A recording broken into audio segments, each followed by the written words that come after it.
Sa mahal na mga bilihin ngayon, ay kailangan nating matutong magtipid. For today's video, ay isi-share ko sa inyo ang simpleng ulam na ginagawa ko.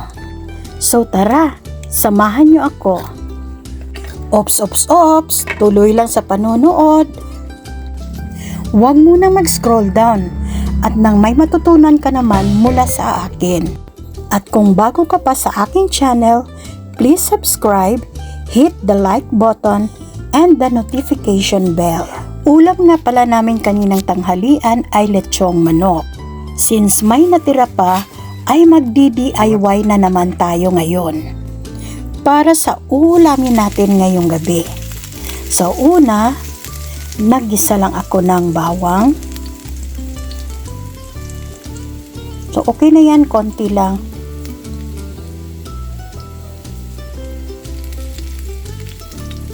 Then konting sibuyas or bombay ba yung tawag sa inyo? Mekos lang.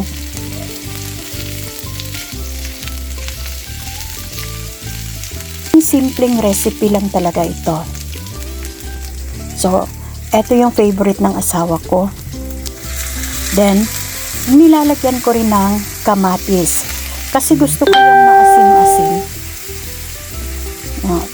Masarap kasi yung asim na mula sa kamatis. Then, hinayaan ko muna ng sandali para maluto konti yung mga ricados, yung mga lamas. Lamas ang tawag niyan sa amin. Ewan ko sa inyo kung anong tawag nyo dyan sa mga sibuyas, kamatis, at saka bawang. Then, sinunod ko na rin yung hinimay-himay ko na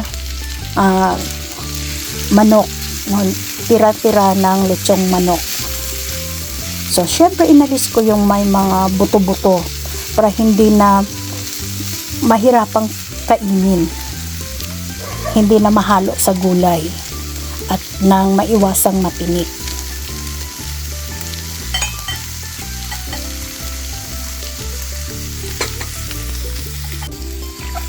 Hinugasan ko na rin yung mga gulay na hiniwa-hiwa ko ng pa-straight.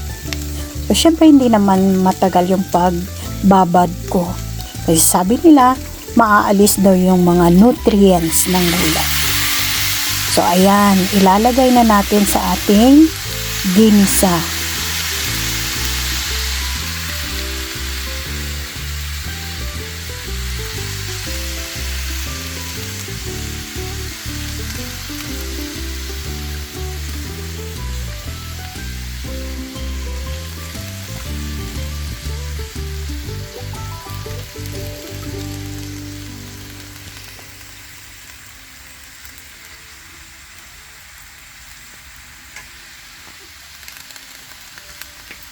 Tatakpan lang natin sandali hanggang sa ma-half cook. So, a few moments later, ayan na. Malapit na siyang maluto. Mekos-mekos konti.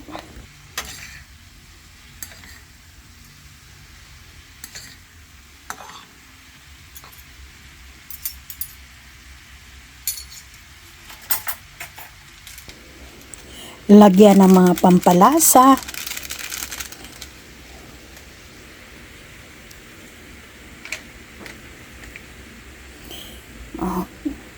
Konting toyo.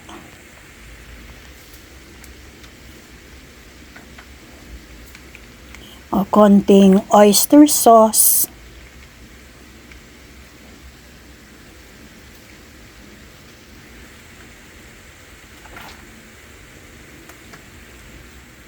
At nilalagyan ko pala ng konting suka para maiwasan yung madaling pagpanis.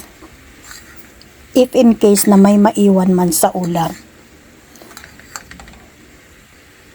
Mekos-mekos ulit.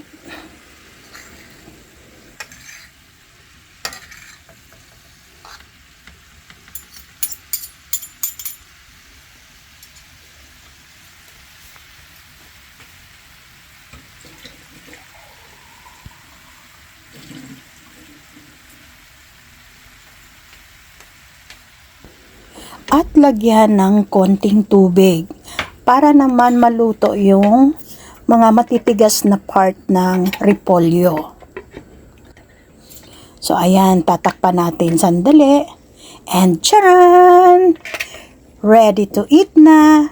So, syempre, titikman natin kung okay ba ang lasa. So, hindi nga pala ako naglagay ng asin dyan kasi may toyo na. Okay na! So, let's eat! Thank you for watching, kaibigan. Thank you sa support.